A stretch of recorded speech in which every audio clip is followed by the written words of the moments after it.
Welcome to the Lamplighter Effect podcast. I'm your host, Noelle Russell, and I am so excited to be here with you. We are going to be talking about the Lamplighter Effect and what that means.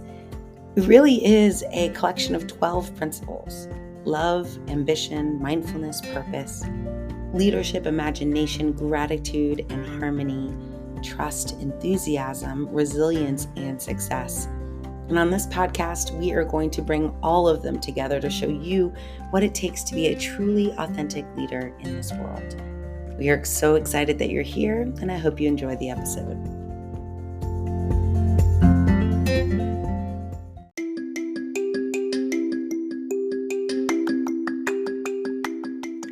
Hey everyone. So today I'm really excited to bring to you one of the first episodes, an early episode anyway. Sometimes we launch these in different order, but today we're going to focus on the first principle of being a lamplighter and the concept of a lamplighter and the Lamplighter Effect.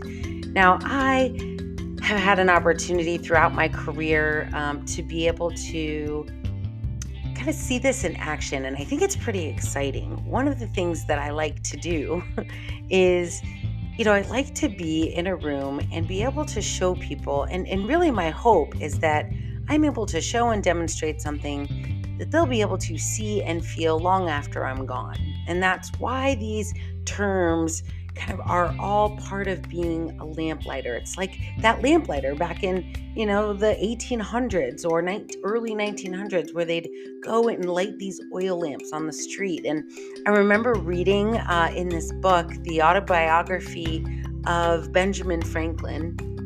And then again in another book by a man named, I think it was Frank Bettinger or something like that. But the name of the book, for those of you who want to go look it up, is called How I Became Successful, or How I Rose from Failure to Success in Selling, or something like that. Feel free to Google it or chat GPT it, as the case may be. But in this book, it talks about how he would look outside his window.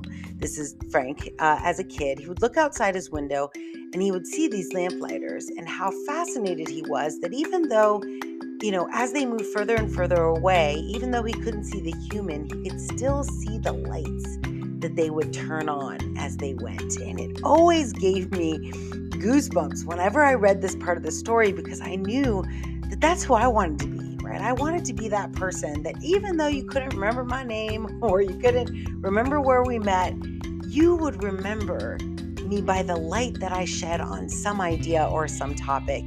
And so these principles I've pulled together to form an acronym, Lamplighters, but they are all things that help me, I think, shine a little brighter in this world. And let's face it, we all could use a little more of that. So today we're going to focus on the first principle, the L, which is love. And love in its purest form is more than just an emotion, right? It's a guiding principle. It's a compass that directs our actions and our decisions. And in leadership, love manifests in a few different ways. Now, as a leader, but also in the world, I've seen, I've read in the Bible, I see these different forms of love expressed. And so I want to go through each one of them with you. One of them, the first one, is philos. And philos represents the love we share as family, right? Philos, or Philadelphia, the city of brotherly love, right? It's that brotherly love or sisterly love or family love vibe. It reminds us the importance of bonds and connections. Now, the next type of love is eros. And this, you probably can hear this word in words like erotic, though we're not doing that today.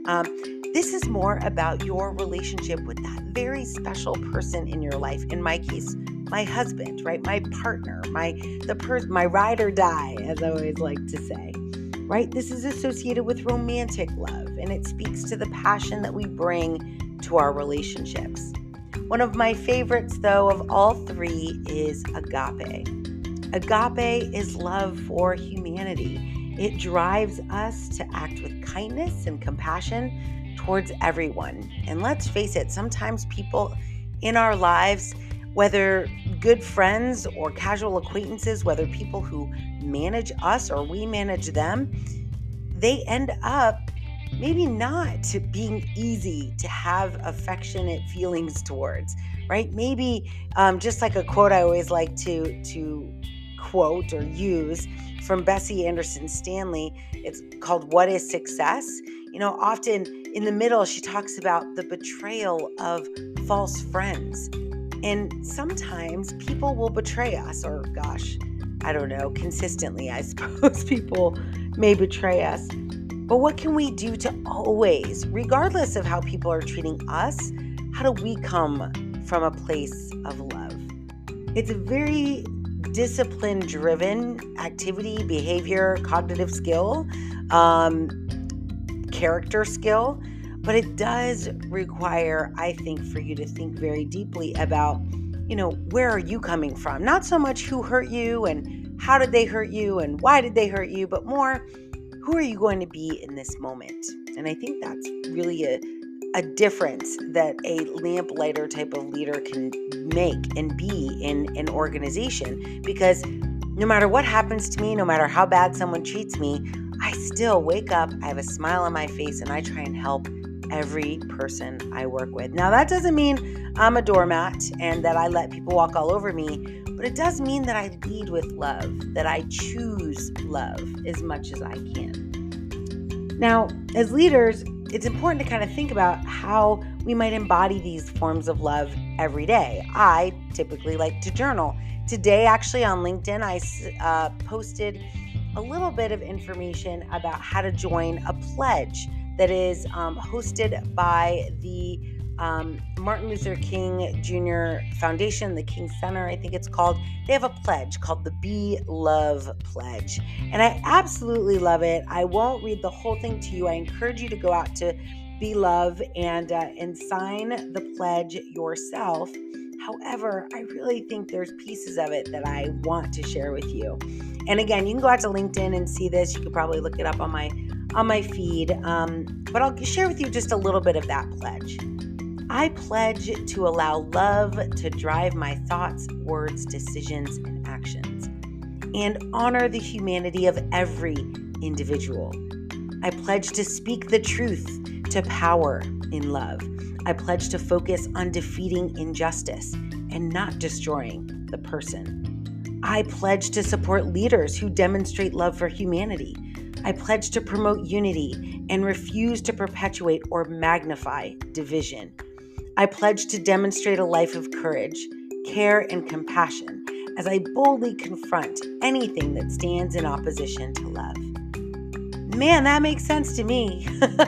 I love it. I say it all the time. I have a book called Be Love that I read it to my kids, and it's cute because it actually has a girl on it that looks just like my daughter.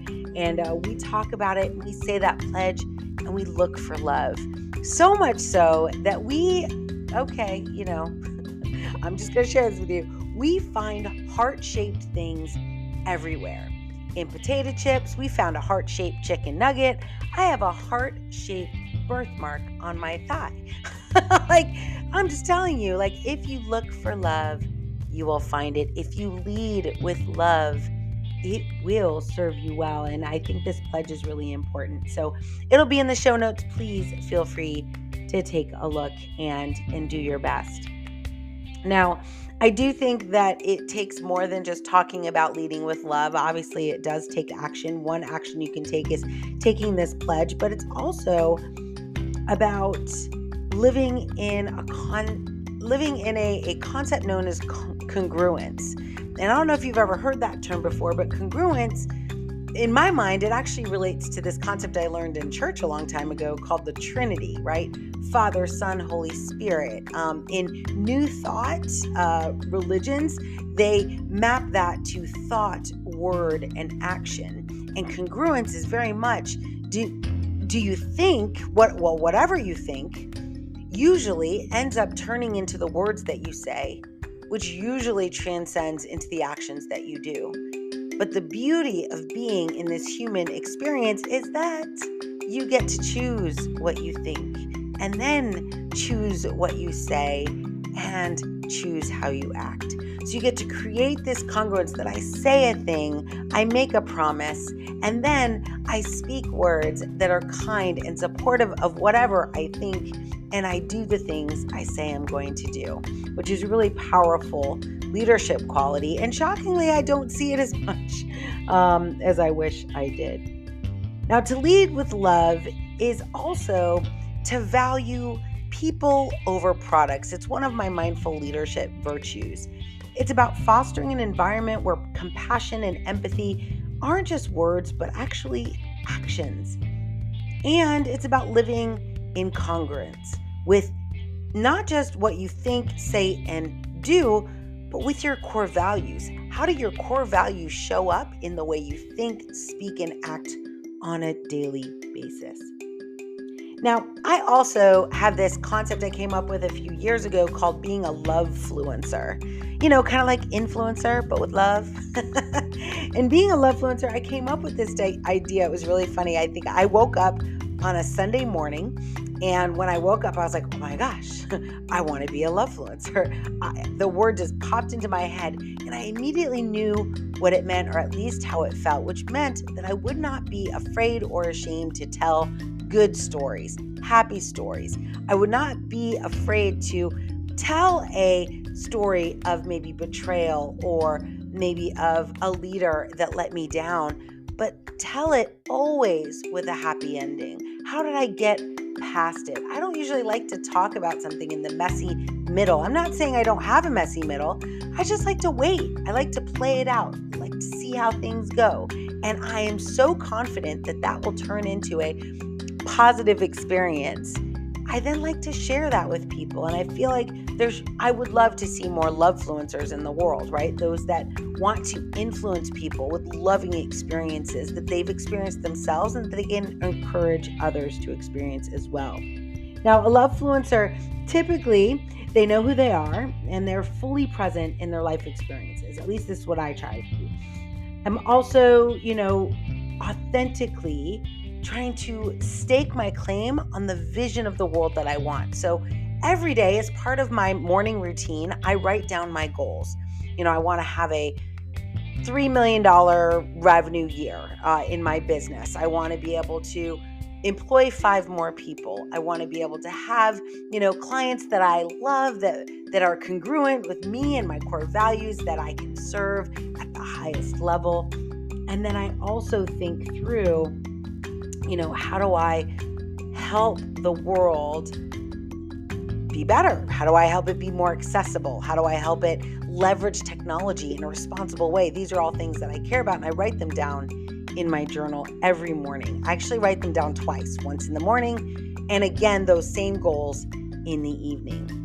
And a love-fluencer is someone that lives and breathes the concept of love. Like, how do I influence others through being a demonstration, an example of these types of actions? Now, another principle of love as it relates to kind of lamplighter leadership is the concept of forgiveness. Now, forgiveness is a tough one because many of us I recently, for example, was hurt by someone. I felt it was a huge injustice, and I kind of had to take a step back and think about, how do I handle this? In the moment, I wanted to throw something down and be like, oh my gosh, this is unfair. You're being really mean.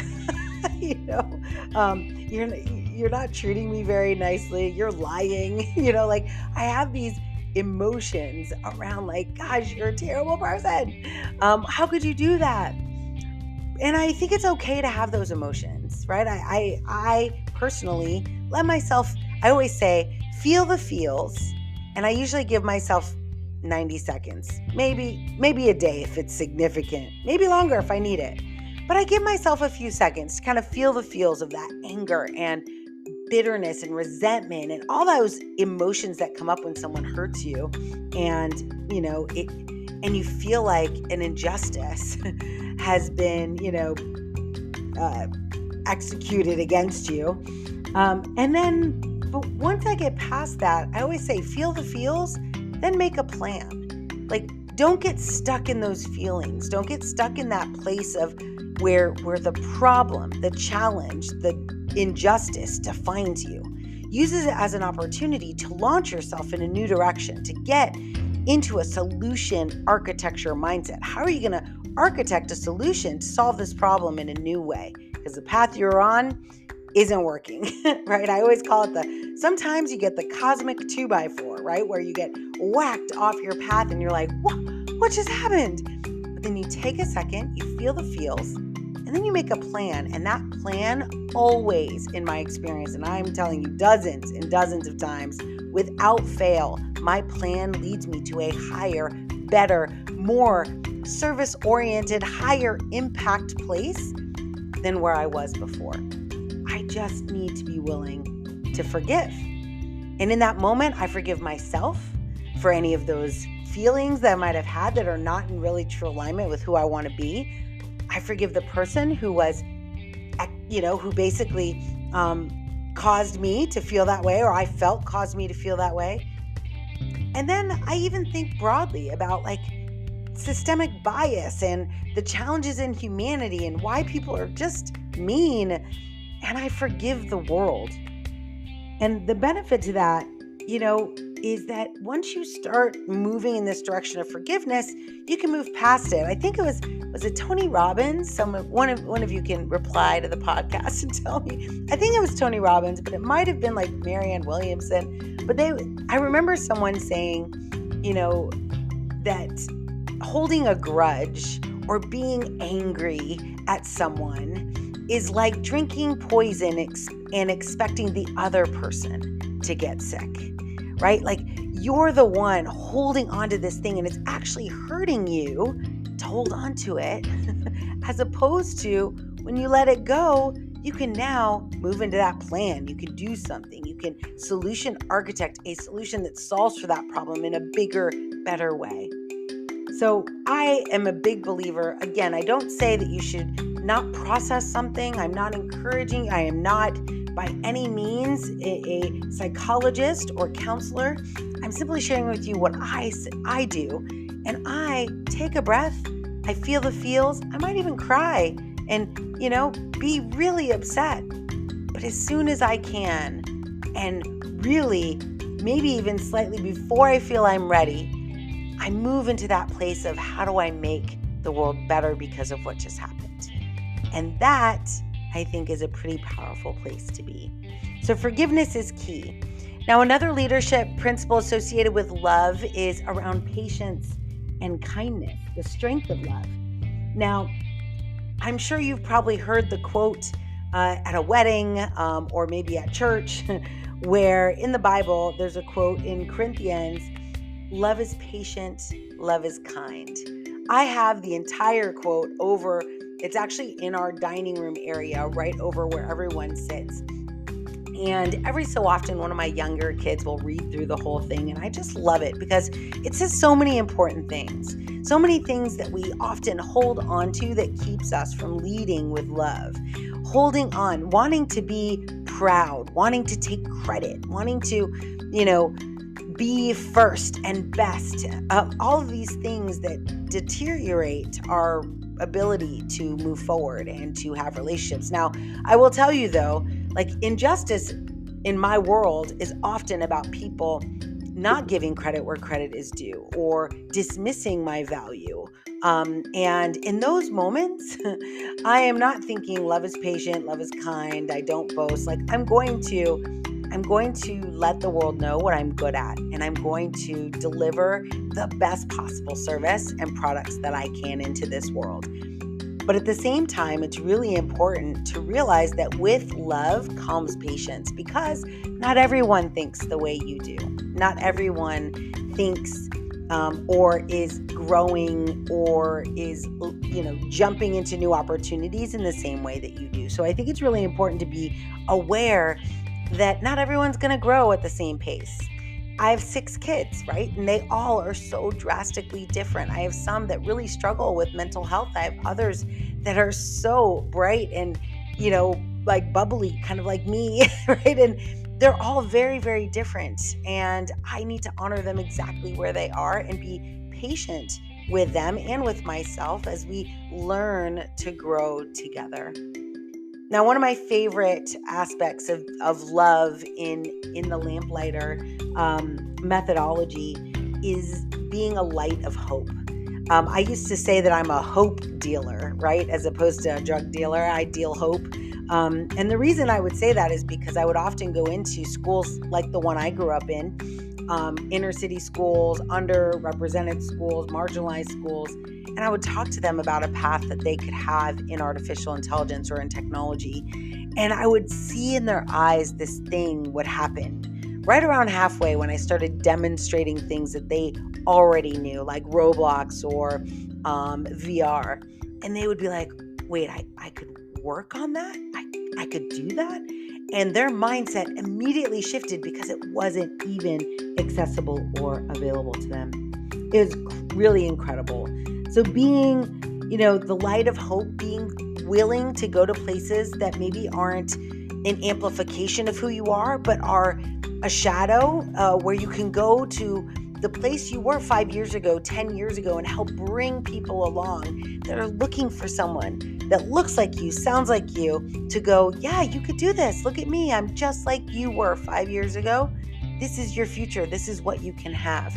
And being someone willing to love people enough to take a step back and go to those places and bring them along is a huge opportunity. Now, one of the other things I also think about all the time, especially in that quote, there's another quote that I like, and I guess most of these are biblical. I don't know. It's not specific. I do read the Bible often, but when it comes to love, I think I've grounded a lot of my love in biblical terms, but I don't think they're uniquely biblical, right? I think I find the same sense of love in Buddhism, in Judaism, in Sufism. So, just to name a few. For those of you who don't know, I went to the Parliament of World Religions years ago. I was even offered, or I took an opportunity to sing on stage in front of the Dalai Lama. It was crazy because I'm not that much of a singer, more of a talker, really. But it was such an interesting experience. I still have pictures of it. It was really, really interesting part of my life. But one of the things that I've come to realize is that love as an emotion, as an action, it never fails. When my kids are having a really bad day, or one of them has just lost a game and is really, really upset, you'd be surprised how upset they get these days, really upset, crying. It's amazing what a little love can do. I've watched myself and my reactions in dealing with certain things, and sometimes I'll get irritated, right? Like internally, I won't say it or express it, but I'll be like, that should not bother you. Like, look how many things are happening in this world. That one thing, like that is nothing compared to the things you should be worried about. And then I flip into that space of love, of compassion, of empathy, and I don't have to do or say anything. I'll just put my hand on his leg, or put my arm around him and pat him, or brush his hair. And that show of affection, that show of, I understand where you are and I know it seems painful, no matter where someone is, that kind of comfort. And again, it doesn't have to be physical comfort, right? I'm sure some of you are familiar with the book 5 Love Languages. This is true not only in relationships like husband and wife or partner relationships, but also in work relationships, right? Everyone has a way that they like to be communicated to, especially when they're hurting. And so knowing that about your team is critical. Now, one of my favorite quotes from the Bible says, love never fails. And I do feel that way. I do feel that, as we wrap today's episode, that it's important to remember that love in all of its different forms, right? In philos, eros, agape, love, it's the foundation upon which all great leadership is built. This is my experience. I resonate with it as truth. It may not be true for you today, but I hope that you will see that if you can embody a loving perspective for the people who work for you, for the people you work for the company you work for the core values you're trying to represent and bring into the world. And if you are an entrepreneur like myself and you own your own company, or you're a business leader and you own your own organization, you have an opportunity to lead with love. You have an opportunity to lead with compassion and empathy. You have an opportunity to learn from the people who work with you and give them a voice within your organization to do things you maybe have never thought to do. And those very things could be the thing that changes the trajectory of your business, that leads you to a new high within your organization. And all you have to do is turn with a loving eye and just say, I hear you. I will listen. And take the ideas that are offered and do with them what you can. Thank you all for joining me on the Lamplighter Effect today. And remember, as we journey through these principles, it's not just about learning them, but about living them.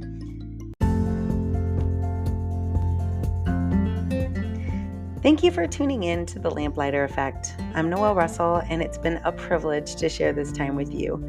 Remember, each step we take in our leadership journey brings light not just to our paths, but to those around us. Join us again on the Lamplighter Effect, where we'll continue to illuminate the path to mindful, inclusive leadership. Until then, keep shining brightly, and remember, you have the power to light up the world. If you're ever hoping to be a guest on this podcast, don't hesitate to reach out to us at requests@aileadershipinstitute.com. See you next time.